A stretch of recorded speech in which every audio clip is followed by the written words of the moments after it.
سيدنا محمد مفتاح باب رحمة الله عدد ما في علم الله صلاة وسلاما دائمين بدوام ملك الله ولا حول ولا قوة إلا بالله. أما بعد Hadirin mukarramin, para habaib, para ulama, wabil khusus Al-Habib Rusdi Al-Idrus yang kami hormati, dan juga Al-Ustadz Kautsar, bagi juga Ustadz Jamal yang hadir pada malam hari ini yang kami hormati, para semua sesepuh yang kami tidak bisa menyebut nama satu persatu tanpa mengurangi rasa hormat kami, dan juga kepada para hadirin hadirat yang dimuliakan oleh Allah Subhanahu wa taala.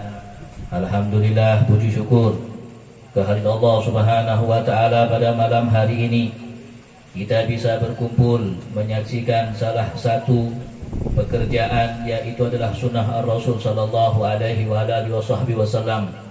Di dalam setiap langkah apa yang kita langkahkan, setiap apa yang kita kerjakan, maka semua nanti di depan Allah Subhanahu wa taala akan diberikan, akan mempunyai tanggung jawab yang besar di sisi Allah Subhanahu wa taala.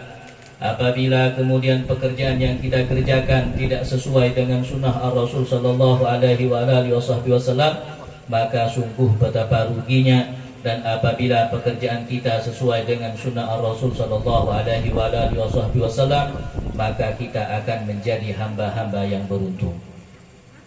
Sehingga Allah Subhanahu wa taala ahlan wa sahlan bi babi fadal.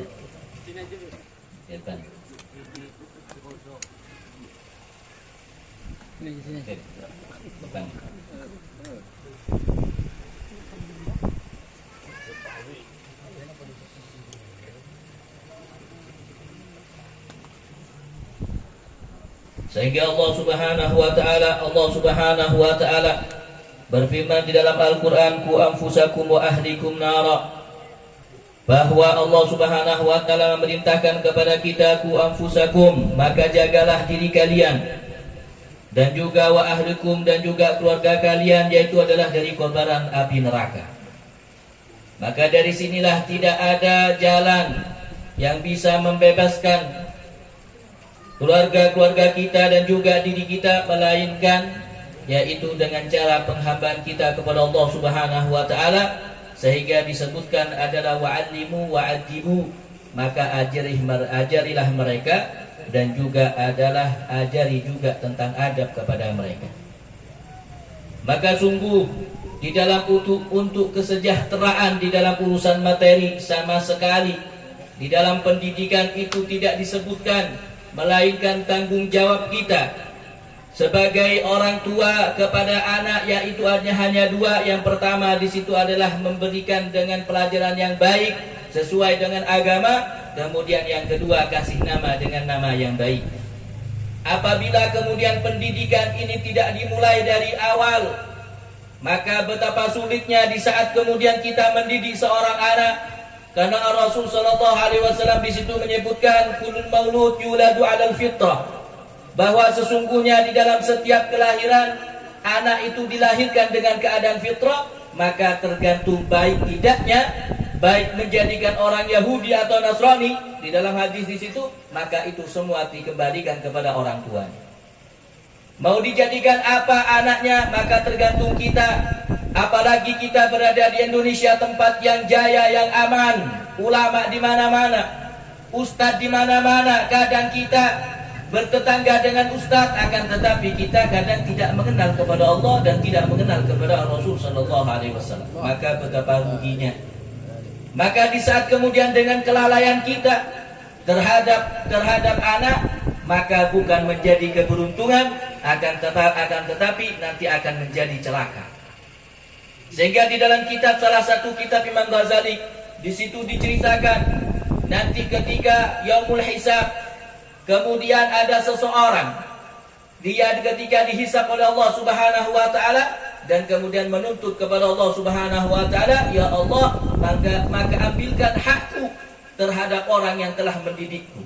Maksudnya di situ adalah seorang orang tuanya, yang mana orang tuanya di saat itu sudah mendapatkan kenikmatan berada di surga, akan tetapi dikarenakan kelalaian kepada anak, maka kemudian oleh anak dituntut yang tadinya di situ adalah masuk surga, kemudian dikeluarkan oleh Allah Subhanahu wa taala dikarenakan anak tadi tidak dididik dengan sesuai agama, yang ahli surga maka menuju kepada neraka. Naudzubillah. Maka ini semua adalah di dalam kelalaian kita. Dan juga adalah kita diperintahkan untuk juga memperbaiki di dalam nama, maka kasihlah nama kita dengan nama-nama yang baik.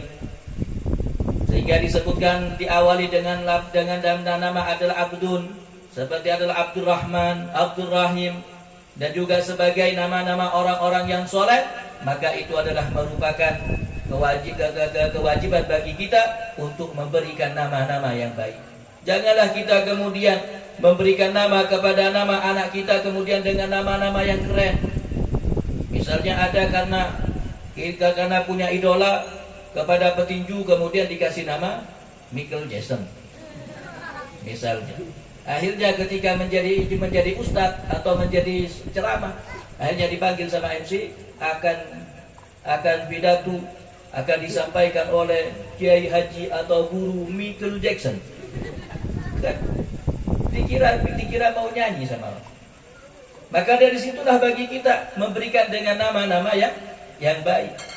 Kenapa? Karena di sini mempunyai pengaruh yang besar, mempunyai nama yang baik sesuai dengan orang-orang yang soleh, bisa menyelamatkan seseorang di sini adalah untuk mendapatkan kenikmatan surga. Sehingga di dalam salah satu kitab itu disebutkan, yaitu adalah di dalam kitab Manhajus Saud, yang mana ada seseorang yang oleh Allah Subhanahu wa taala dihisab kemudian memerintahkan kepada malaikat Jibril, ya Jibril, maka bawalah orang ini adalah ke neraka. Di saat dibawa ke neraka, maka kemudian oleh malaikat Jibril, oleh Allah Subhanahu wa taala kemudian dipanggil malaikat Jibril, ya Jibril, maka jangan bawalah orang ini, maka coba dilihat di dalam catatan, barangkali dia pernah duduk dengan orang-orang yang soleh, maka saya akan ampuni dosa-dosa. Dilihat dalam catatannya, maka tidak mempunyai sejarah bahwa dia pernah duduk dengan orang-orang yang soleh. Maka kemudian ketika anda dipanggil lagi, maka coba dilihat lagi, barangkali dia mempunyai nama yang namanya di situ tidak sama dengan orang yang soleh, maka saya ampuni dosanya. Dilihat juga tidak ada.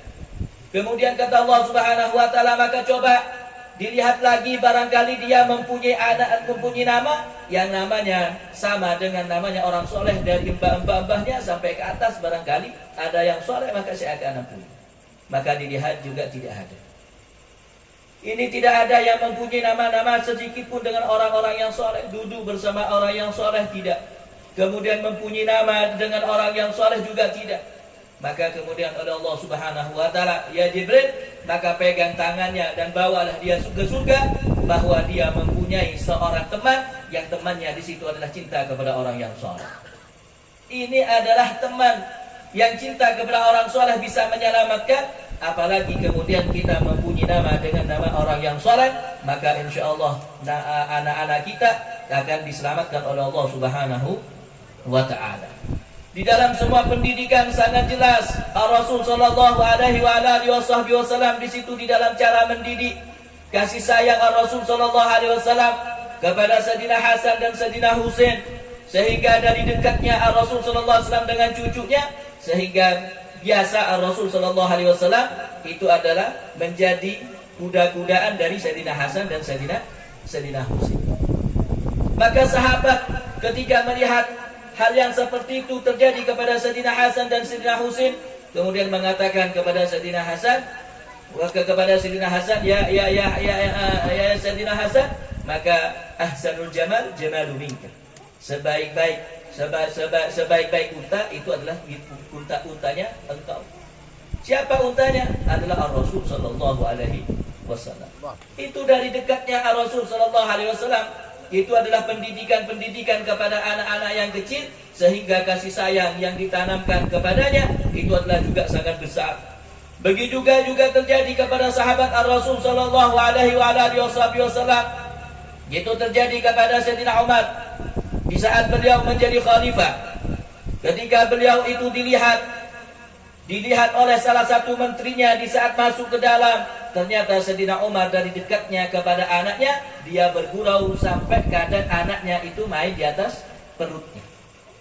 Sehingga salah satu dari menterinya melihat apa yang dilakukan oleh Sayyidina Umar itu adalah yang dilihat oleh Sayyidina Umar terhadap anaknya.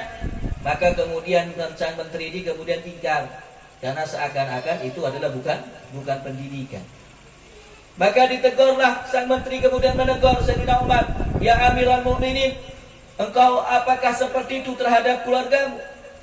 Maka kata apa Sayyidina Umar, "Ya betul, kami di sini adalah seperti ini, bahagia, senang tanpa ada tegang, maka tidak ada."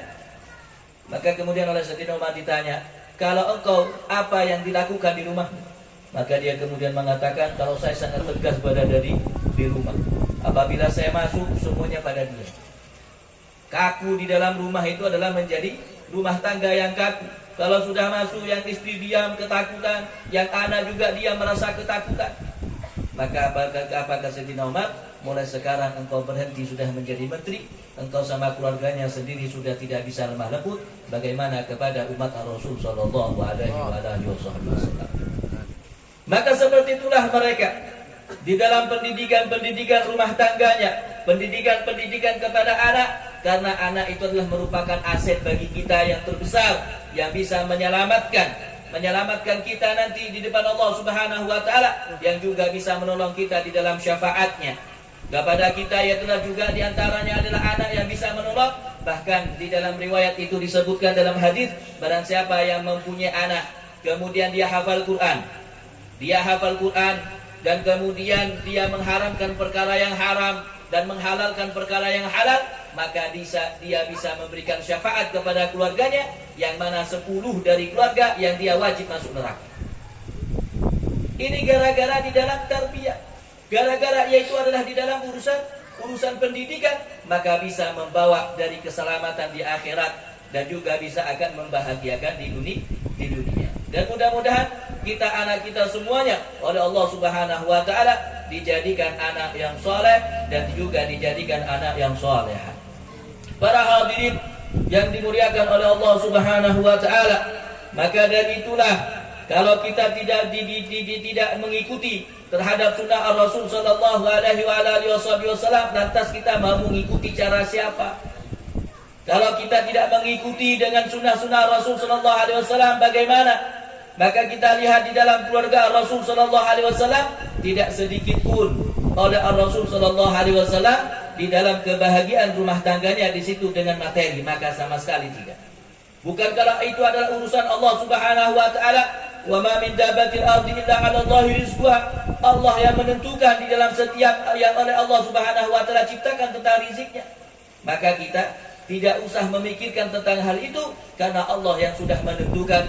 Sehingga kemudian ulama mengatakan, saya heran kepada seseorang yang dia memikirkan sesuatu yang Allah tetapkan, akan tetapi dia tidak memikirkan sesuatu yang belum Allah tetapkan. Kalau soal rizki maka sudah ditetapkan oleh Allah Subhanahu wa taala, akan tetapi di dalam keselamatan kita untuk di akhirat, maka di situ harus kita kejar dan harus kita usahakan. Bagaimana Rasul sallallahu alaihi wasallam mendidik kepada putri tersayangnya, yaitu adalah Sayyidah Fatimah Zahra. Sayyidah Fatimah Zahra di saat oleh sang suaminya Imam Ali karramallahu wajhah dilihat datang dari peperangan, melihat sang istrinya dengan keadaan capek, dia mengurus anaknya 2, kemudian dia harus menggiling gandum sendiri di dalam persiapan makannya. Maka Imam Ali merasa kasihan dan kemudian mengatakan, "Wahai istriku, coba datang kepada Rasul sallallahu alaihi wasallam, ayahmu, karena orang Islam baru datang dari peperangan dan dia menang dan membawa dengan jumlah harta rampasan, di antaranya di situ adalah budak-budak. Barangkali bisa membantu dari urusan rumah tangga."